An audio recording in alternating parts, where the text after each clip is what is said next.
today I'm going to be going back to the basics a little bit. I'm going to be putting a couple discs in my bag that I haven't had before, and I'm going to be getting rid of a couple other ones that I don't think are helping me. I've got a tournament in 8 days, and I just want to keep things as simple as possible. I think that's going to help me the most. This disc right here is known as the Pumpkin, or at least that's what I call it. It's from like 2018. It's a DX Rock X3. And I've thrown this thing like a million times. Officially back in my bag today, and I'm really excited about it. But all right, let's play hole one. All right, hole one, 613 feet, par 4. Really tough tee shot. Got to basically throw a huge bombing hyzer, and then you've got an alleyway to work with. To the left is a tree line. The tree line necessarily isn't out of bounds. However, if you get stuck back there, basically out of bounds. And also there is a creek a little bit back there, and that is out of bounds. But if you can get a decent drive and get out there, hopefully get a par. It's a tough hole. We're gonna go star right on a hyzer.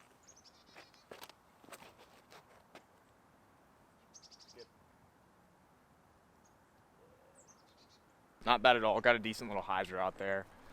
Should have a decent look up to the basket. Last time I played here, I just showed you guys the front nine. I did a scramble with, I think, Connor and Patrick.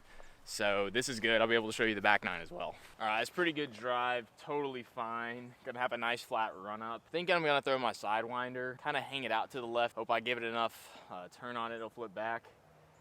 And hopefully in softly with no cut roll.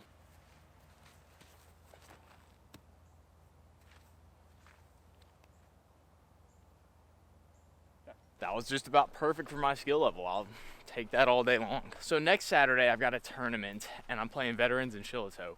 But then I think in about 3 weeks after that, I will be playing a tournament here, one round here, and then another round at veterans, I think. So it's good that I'm getting a little solo practice round here for that tournament. You can see how high the water is down there. We have been getting so much rain. That creek is ridiculously high. I guess I was wrong. If you throw in that tree line, you're gonna be wet, which is basically out of bounds. All right, still a little bit of work to do. Just gonna throw my tactic on a forehand, try to get around the big tree and tap in a par. Oh, come on back. Yeah. Felt like I held on to that and a little long, but it ended up perfect. I don't know, it just kind of felt weird. Felt like it stuck to my hand. I don't think I could have played the hole any better though. That's as easy as it gets.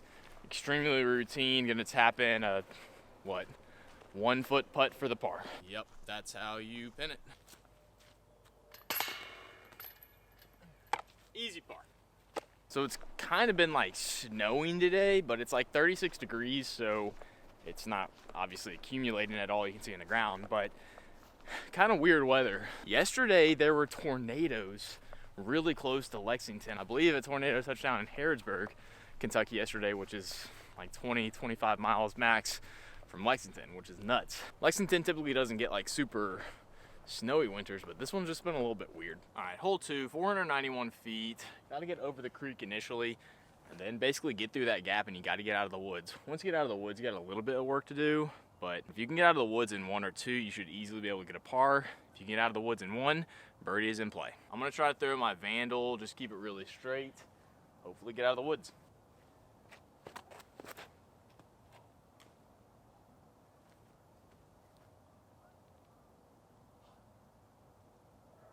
So it's kind of how it goes in wood disc golf. That was basically 1 or 2 inches away from being absolutely awful and even potentially hitting off that first tree and landing in the creek and being out of bounds.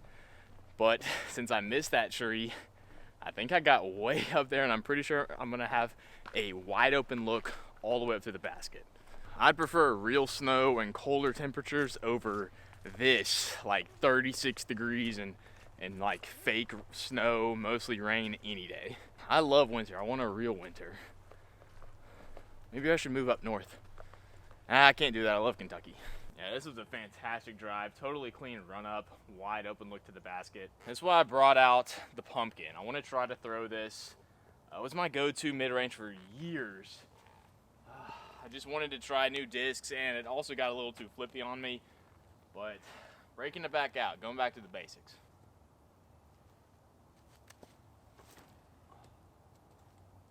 Get up there. Oh, a little short. Not bad, just maybe a little bit nose up and just short. All right, this would be a nice highlight putt. Circle 2.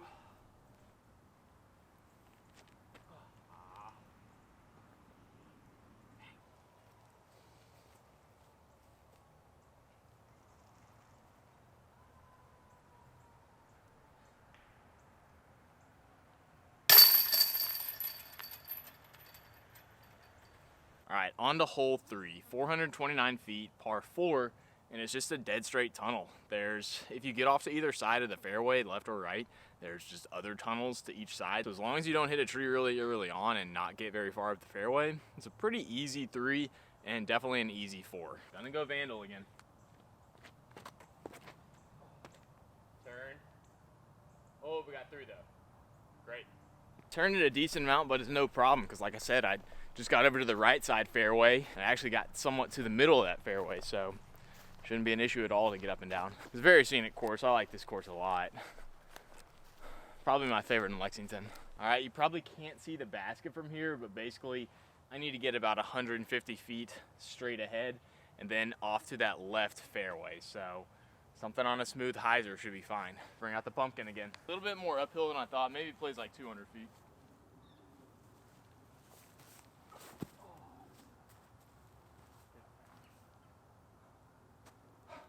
Totally slipped, so I just went dead straight. Oh man. Totally messed up the angle with that. I think I'm still relatively close.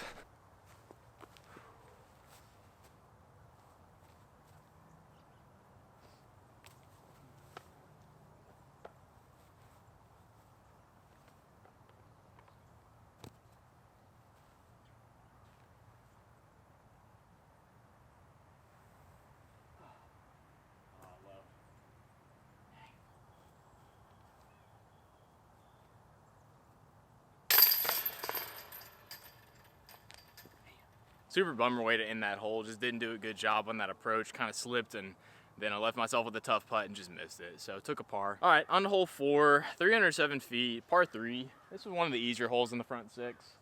There's not really a truly defined gap, but if you can penetrate forward, not hit an early tree, and then start to kind of pan off to the right, you definitely can get a 2 on this hole. I've 2'd it plenty of times, but there's no true clean gap that I know of. All right, going back to the Sidewinder. Let's do it.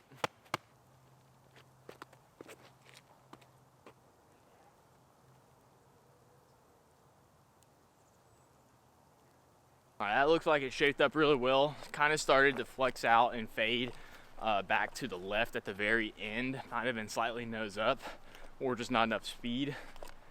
So I don't think I'm quite circle 1, but I definitely should have no issue getting at least a par.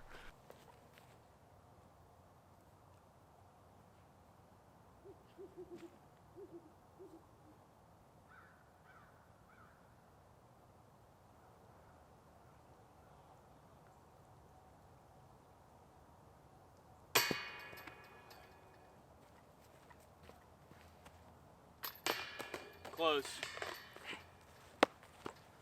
Hole 5, 668 feet. It's a par 4, but it's just a really hard hole because there's just not a truly easy way to play it. You can try to get to the left side, you can try to get the right side.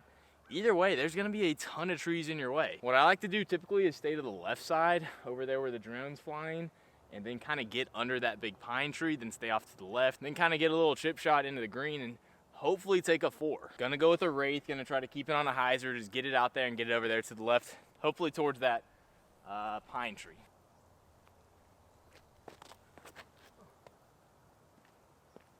Oh no. That turned over a ton on me. Didn't really throw it all that great, kind of leaned back or something. Just my weight was really far back. I did get a decent amount down the fairway though. I can see it as I walk up. But it's not gonna be an easy second shot, that's for sure. All right, there's the lie, there's the basket. You can see it all the way down there. Dang, I got almost 300 feet to go. I think I'm gonna go with the Vandal, and I just gotta throw it basically how I threw my drive on hole, which one was it? 3. It's basically the same kind of a shot, just a dead straight tunnel. Straight as possible.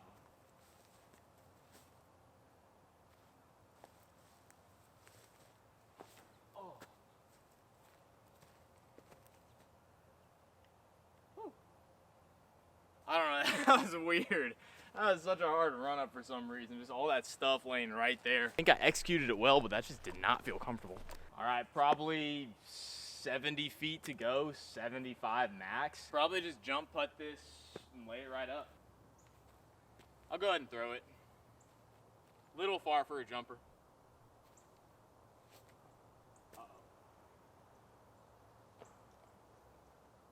It's a very hard distance for me because it's a little too far for a jump putt. It just feels like it's not going to get there and it's going to end really short. But it's also a little too short for like a full throw. So I never really know what to do. Maybe I should have just chipped a tactic up, but too late for that. All right, got to hit a comeback putt, otherwise I'll be a bogey.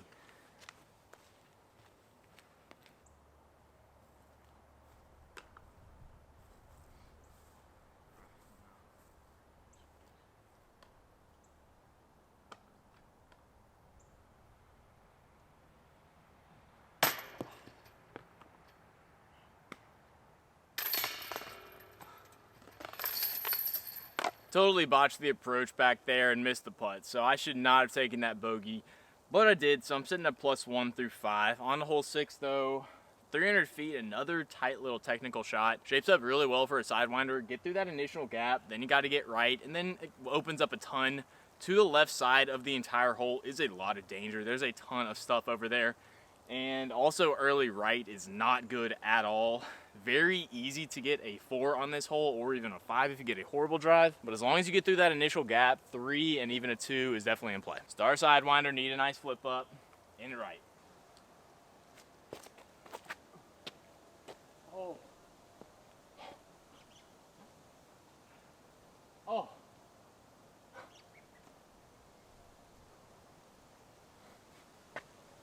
Unbelievable. That was so fortunate on so many different levels. First of all, I missed that initial gap, but I still somehow got really far forward. And then I thought I was going to end out to the left where I didn't want to, but I got a ridiculously favorable kick off of something and a roll back to the dead center of the fairway. I think I'm just inside the circle, or at least circle's edge. Guess the course felt like it owed me one after I botched the upshot on hole 5. But now I have to take advantage of this, hit this putt, get back to even.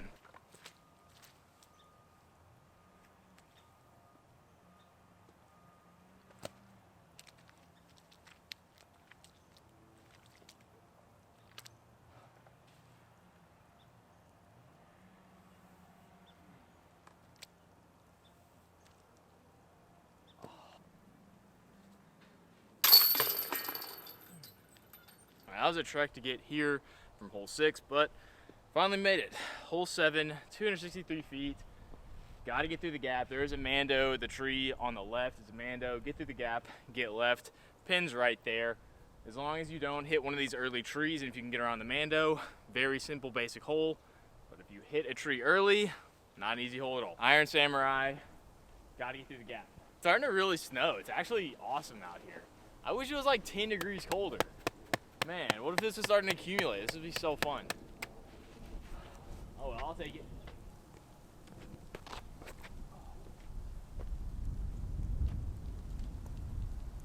I got through the gap, no problem. Might have pushed a little bit deeper than I wanted. Ideally, you get through that initial gap and then really quickly get left. But it seems like I pushed maybe just a little bit too far forward. So we'll see what this second throw is gonna look like. Yeah, the ideal gap is like right through here where that little puddle is. But I pushed forward a little bit further to this spot. Circle 2 jump putt. I mean, just get it up there.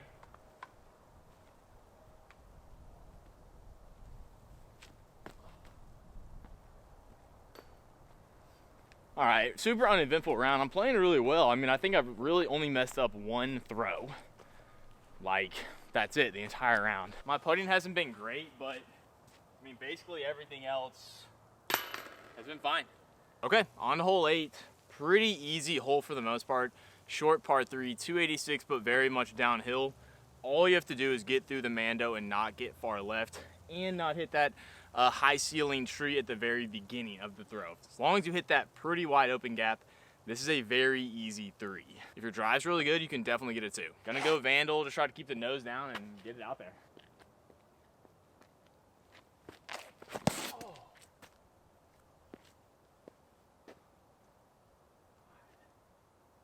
Second time I've slipped today, but that ended up being really, really good. I think one of my better drives I've ever had. I don't know, is that a foot fault if you kind of slide off the end of the tee pad like that?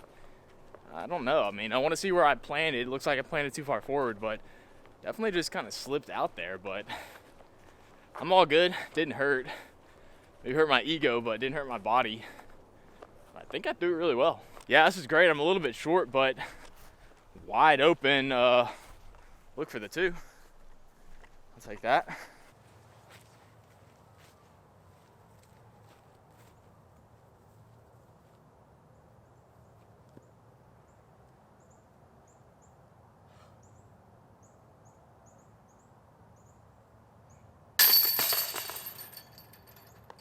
Okay, despite the slip off the tee, I was able to get the 2, so I'm back to even through 8.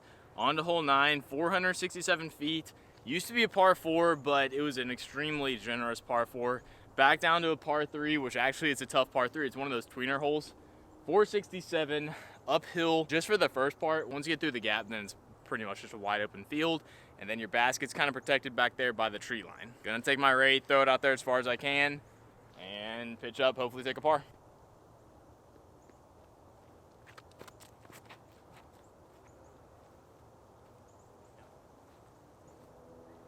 Probably have 125 feet to go to get a par. All right, I'm gonna try P2, throw it up there.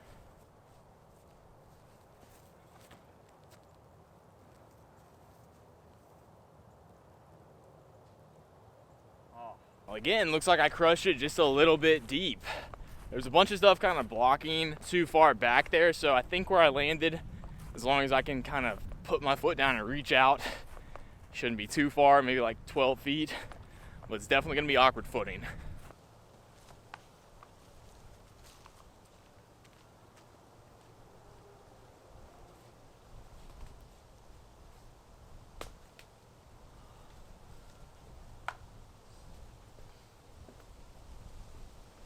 Yeah, super awkward. There's stuff everywhere.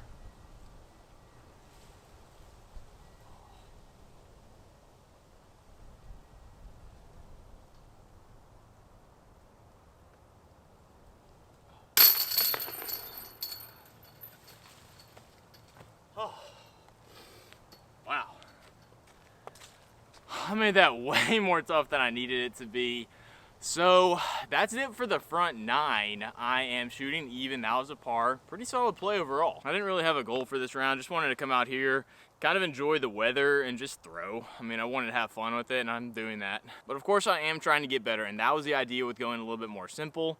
And I think I did well with going more simple. Threw less discs, brought less discs, and still threw well. Since I don't always get my angles and speed and depth control perfect, having a bunch of different discs doesn't help me. I need discs that I've thrown a ton and that I know what they're gonna do, and then I just need to do my best with those. And that's what I plan on doing next Saturday in the tournament. But that was only 9 holes. I still have a back 9 to play.